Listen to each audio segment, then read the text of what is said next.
La région du Moyen-Orient fait face à un taux de réchauffement des températures 2 fois supérieur à la moyenne mondiale, et cette région ainsi que l'Asie centrale sont celles qui souffrent le plus de l'élévation des températures, ainsi que des risques climatiques extrêmes. Face à ce constat, je voulais savoir de quelle manière se manifeste le dérèglement climatique au Moyen-Orient, et je voulais aussi savoir quelles sont les incidences géopolitiques de ces phénomènes. Ce sont les questions que j'ai eu la chance de pouvoir poser à Virginie Sonner qui travaille sur le sujet. Je vous laisse en sa compagnie, très bon visionnage. Les manifestations du changement climatique sont déjà une réalité aujourd'hui au Moyen-Orient, avec un certain nombre de fleuves comme l'Euphrate, le Tigre, le Jourdain encore qu'on peut citer, qui sont en cours de dessèchement. On a aussi plusieurs pays qui sont localisés sur la trajectoire de tempêtes de sable et de poussière qui sont de plus en plus fréquentes dans la région. Alors ça fait plusieurs décennies que les territoires et les sociétés du Moyen-Orient subissent les effets du changement climatique, donc depuis les années 90, et on se situe au Moyen-Orient dans un milieu géographique qui est déjà difficile, qui est déjà très contraignant. Donc les manifestations du dérèglement actuel vont exacerber des conditions climatiques déjà extrêmes. Alors en ce qui concerne les manifestations de ce changement climatique, elles sont de l'ordre de 3. Donc on a tout d'abord l'augmentation des températures qui au Moyen-Orient est de 1,5 degrés Celsius. C'est la volatilité des précipitations dans une région où elles sont déjà rares. Et enfin, troisième caractéristique, c'est la multiplication et l'amplification de plusieurs types de catastrophes climatiques, sécheresse, inondations notamment. Alors on a plusieurs rapports du GIEC, notamment 2019 et 2021, qui mentionnent le fait que l'intensité et la fréquence de ces catastrophes naturelles devraient s'accroître et certaines zones moyennes orientales deviendraient des zones inhabitables et ce avant la fin du XXIe siècle. Alors on constate dans la presse qui en fait très souvent écho des températures extrêmes, des épisodes de températures extrêmes qui sont plus nombreux. C'est le cas au Koweït, c'est le cas en Iran, c'est le cas en Irak. Et en moyenne, la température maximale atteinte pendant les jours les plus chauds, elle est de 43 degrés. Et l'un des scénarios du GIEC, qui est nommé Business as usual, estime que cette température maximale pourrait atteindre les 46 degrés d'ici 2050, donc dans moins d'un quart de siècle, et les 50 degrés d'ici la fin du XXIe siècle. Alors il y a toute une réaction en chaîne qui est liée à cette augmentation des températures. Donc ces épisodes de chaleur extrême vont entraîner une augmentation des sécheresses qui vont elles-mêmes entraîner une diminution de l'alimentation des nappes phréatiques. Donc on a tout le régime pluviométrique qui est complètement modifié. À l'inverse, on a aussi des périodes de précipitations excessives qui entraînent en fait des crues soudaines et dévastatrices. Donc c'est le cas en Irak. Alors cette hausse des températures, ce réchauffement climatique, il va entraîner une aggravation de la dégradation des sols en raison de la désertification, de la salinisation. On a également une diminution des ressources hydriques. La hausse des températures va accélérer l'évaporation, ce qui entraîne un assèchement des cours d'eau, des lacs également. Et ça contribue à la montée en puissance des tempêtes de sable et de poussière que je mentionnais tout à l'heure. Alors j'aimerais m'arrêter un petit peu sur la question des ressources hydriques, qui est un problème crucial pour la région. Donc on a déjà aujourd'hui 25 pays du Moyen-Orient qui sont en situation de stress hydrique extrêmement élevé. Donc c'est une classification qui est faite par rapport aux ressources en eau douce disponibles. Donc parmi ces pays, on peut citer Oman, le Liban, le Koweït ou encore Bahreïn. Et dans la catégorie des pays en situation de stress hydrique très important, en pourcentage de population, on a déjà 80% des habitants de la région Moyen-Orientale. Et ces pénuries d'eau, qui sont sans précédent au Moyen-Orient, elles sont aggravées par une urbanisation qui se poursuit et qui, d'ailleurs, on a dans certains pays des taux de croissance urbaine importants en raison de flux migratoires internes liés au changement climatique. Et dernier élément du contexte, ce sont des inégalités et des problèmes de développement socio-économique. Le Moyen-Orient, c'est l'une des régions du monde où se croise à la fois une forte vulnérabilité climatique et aussi une forte conflictualité. Et après l'Afrique, le Moyen-Orient est la deuxième zone la plus critique dans le monde en termes justement de risques élevés d'aggraver des conflits en lien directement avec le changement climatique. Alors, au Moyen-Orient, on a ce qu'on appelle une résilience face au changement climatique qui est extrêmement faible. Donc, une approche sécuritaire paraît indispensable parce que déjà aujourd'hui, le changement climatique, il amplifie des menaces existantes. Donc il y a un certain nombre de facteurs de déstabilisation qui sont déjà présents dans la région du Moyen-Orient et qui sont donc exacerbés par les effets du changement climatique. Alors parmi ces facteurs, on peut citer entre autres la question des fractures, des inégalités socio-économiques. Donc ça peut être entre des États, mais ça peut être aussi à l'échelle intra-étatique. On peut retrouver des inégalités très fortes.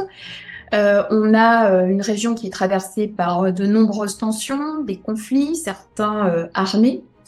On a aussi au Moyen-Orient la présence de groupes armés non conventionnels. On a des migrations, des flux migratoires internes et externes. On a une volatilité des prix des denrées alimentaires qui contribue à accroître l'insécurité alimentaire. Et on a aussi, à mon avis, un dernier facteur important qui est la faible gouvernance, l'absence de corruption dans plusieurs États et la méfiance de ces populations moyen-orientales à l'égard des pouvoirs publics qui sont très souvent incapables de répondre aux besoins, à certains besoins élémentaires des populations en termes d'accès à l'eau potable, à l'éducation, à la santé. À partir de l'étude des 5 États les plus chauds, donc parmi lesquels 3 au Moyen-Orient, Bahreïn, les Émirats arabes unis et le Qatar, eh bien la Banque mondiale a estimé qu'une hausse des températures de 1 degré de 2 points de la croissance économique par habitant. Autre travail réalisé par la Banque mondiale, c'est une estimation d'ici à 2050, selon laquelle les impacts, les conséquences des pénuries d'eau sur l'agriculture, la santé, les revenus coûteront aux pays du Moyen-Orient entre 6 et 14% de leur PIB. Au-delà des projections, on a déjà des éléments très présents. Donc en Iran, par exemple, on a, d'après une étude scientifique qui est parue l'année dernière, ce pays est le pays le plus vulnérable en termes de taux de mortalité lié au réchauffement climatique. Donc le changement climatique, il impacte directement la production des moyens de subsistance, ce qui va contraindre des États à augmenter leurs importations céréalières. Et donc ces États vont être d'autant plus dépendants des prix extrêmement fluctuants de ces denrées alimentaires. Donc conséquence, c'est l'augmentation de l'insécurité alimentaire, les chiffres de la FAO, qui a montré que environ 1,2 million d'Irakiens avaient une consommation alimentaire insuffisante et que 2 millions de personnes dans ce même pays se trouvent dans une situation d'insécurité alimentaire. Et à l'échelle de ce pays, on a les femmes et les filles qui sont touchées de façon disproportionnée par cette insécurité alimentaire pour des des inégalités de genre qui sont très présentes dans le pays.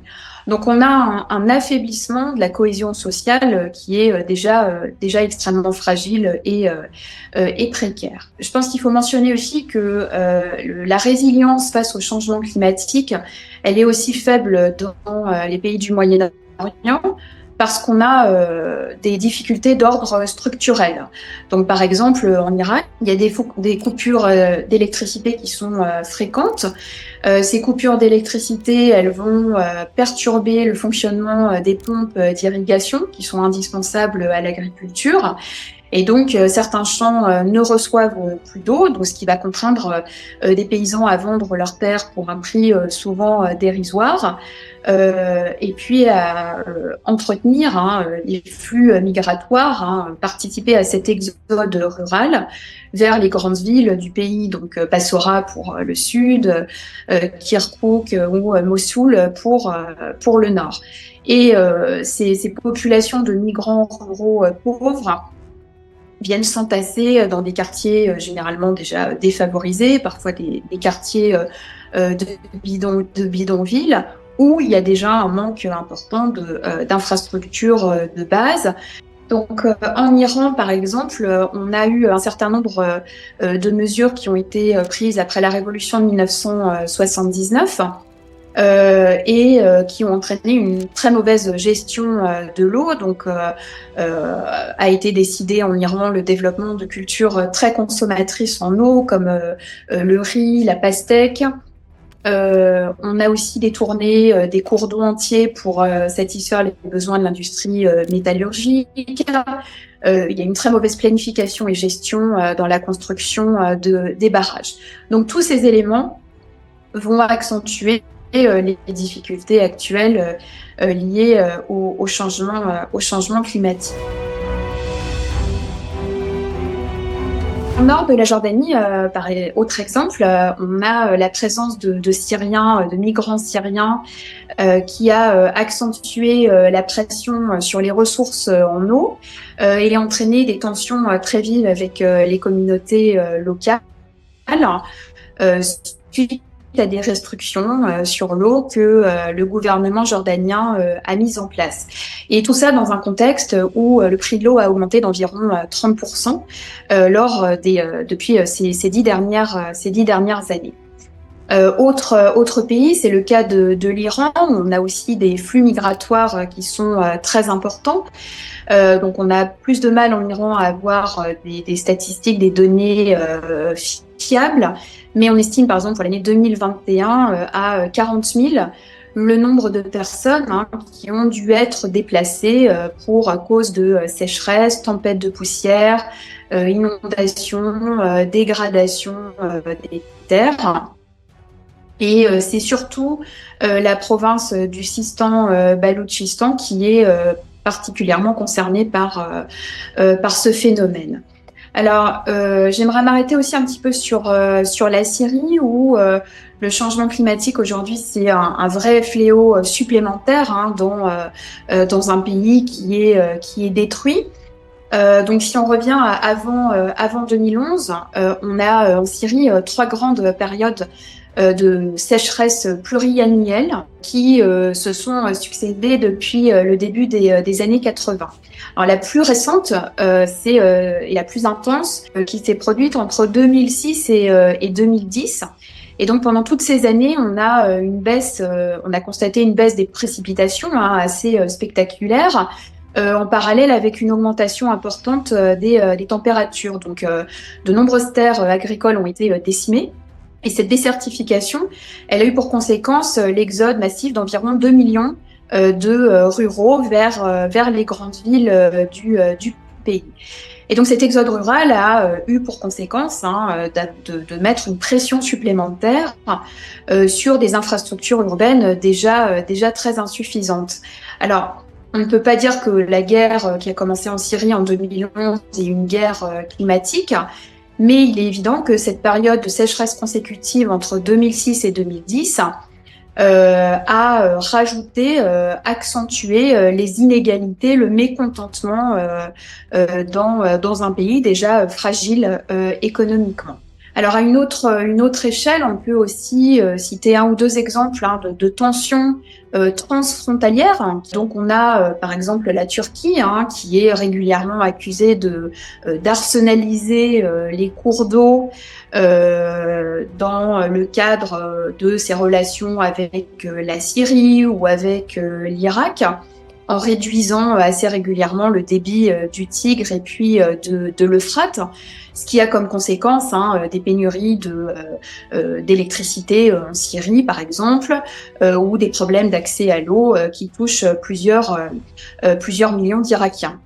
On a aussi des tensions entre l'Iran et son voisin afghan pour les mêmes raisons, la construction de barrages côté afghan. Et là, une fois encore, c'est l'irrigation des terres dans la province du Sistan-Baloutchistan qui est touchée. Alors une dernière chose que j'aimerais présenter, c'est la présence des groupes armés non étatiques. Eh bien, ces groupes armés vont utiliser la méfiance des populations locales à l'égard des pouvoirs publics qui sont incapables aujourd'hui de répondre à certains des besoins alimentaires indirectement. Dans certains pays, dans certaines régions en tout cas, le changement climatique qui contribue à la prolifération de ces groupes armés. Alors, quelle solution au pluriel? Alors, très clairement, il faut une gouvernance beaucoup plus inclusive. Il faut améliorer à la fois la lutte contre le changement climatique et puis aussi prendre des mesures nombreuses pour s'adapter aux effets déjà présents de ce changement climatique et peut-être réfléchir et envisager tout cela à une échelle davantage régionale et moins mondiale.